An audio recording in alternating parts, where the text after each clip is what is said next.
हाय all. So हमारा next topic है rules of functional dependency, जिसको इन्फरेंस रूल्स भी कहते हैं और आर्मस्ट्रॉन्ग्स एक्सियम्स भी कहते हैं। सो सपोज आपको कोई रिलेशन गिवन है जिसके स्पेसिफिक आपको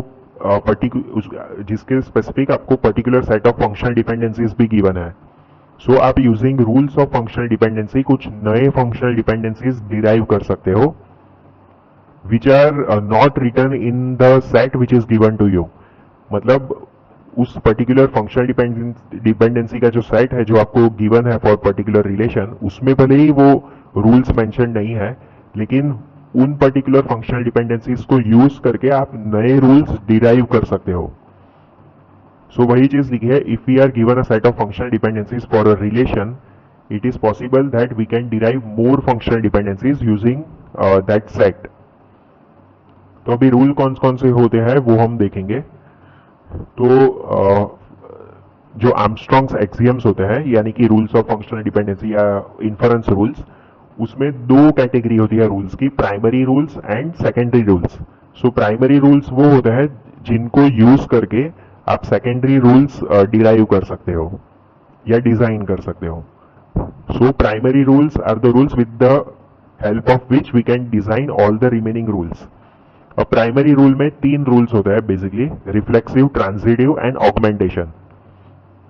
अभी reflexive rule is same as the rule for trivial functional dependency that we studied earlier.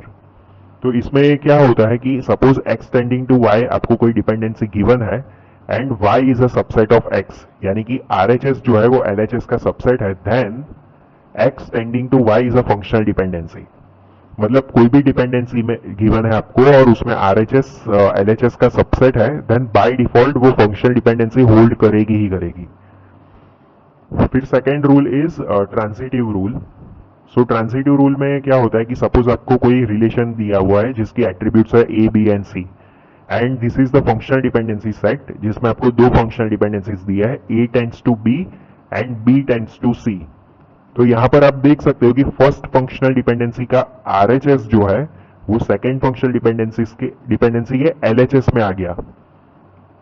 सो इस केस में हम क्या कर सकते हैं, ये जो कॉमन एट्रीब्यूट है जो पहले RHS में था और सेकेंड फंक्शनल डिपेंडेंसी में LHS में आ गया, तो उसको हम एलिमिनेट करके डायरेक्टली एक डिपेंडेंसी क्रिएट कर सकते हैं from A to C। So, if A tends to B and B tends to C, then by default A tends to C ये functional dependency exist करेगी, even if it is not mentioned in this set. So this is because of transitivity rule. So transitivity rule को prove करने के लिए मैंने एक table बनाया है और उसमें accordingly डेटा भी इंसर्ट किया है। तो since A tends to B functional dependency given है, so डेटा भी मैंने accordingly इंसर्ट किया है। तो देखो A tends to B का अगर हम देखें तो 2 तो यूनिक वैल्यू है A में, रिपीटिंग वैल्यू नहीं है, तो उसके लिए तो हमें यूनिक वैल्यू मिलेगी RHS में। फिर A जो है वो रिपीटिंग A इक्वल टू 1 जो है वो रिपीटिंग वैल्यू है और उसके स्पेसिफिक हमें यूनिक वैल्यू मिल रही है 3 and 3। Similarly B tends to C अगर हम देखें, सो B कॉलम में 3 रिपीटिंग वैल्यू है जिसके लिए हमें यूनिक वैल्यू मिल रही है 6 एंड 4 तो यूनिक वैल्यू है तो उसके लिए यूनिक वैल्यू 7 मिल रही है। So both these functional dependencies exist। अब transitivity rule के according A tends to C by default exist करना चाहिए। तो देख लेते हैं A tends to C exist कर रहा है या नहीं। So A में हमारे पास 2 तो यूनिक वैल्यू है तो उसके लिए यूनिक वैल्यू मिल रही है 7 और 1 जो है वो रिपीटिंग वैल्यू है तो उसके लिए भी आप देख सकते हो 6 जो है वो यूनिक वैल्यू मिल रही है RHS में। So A tends to C also exist। So this was transitivity rule।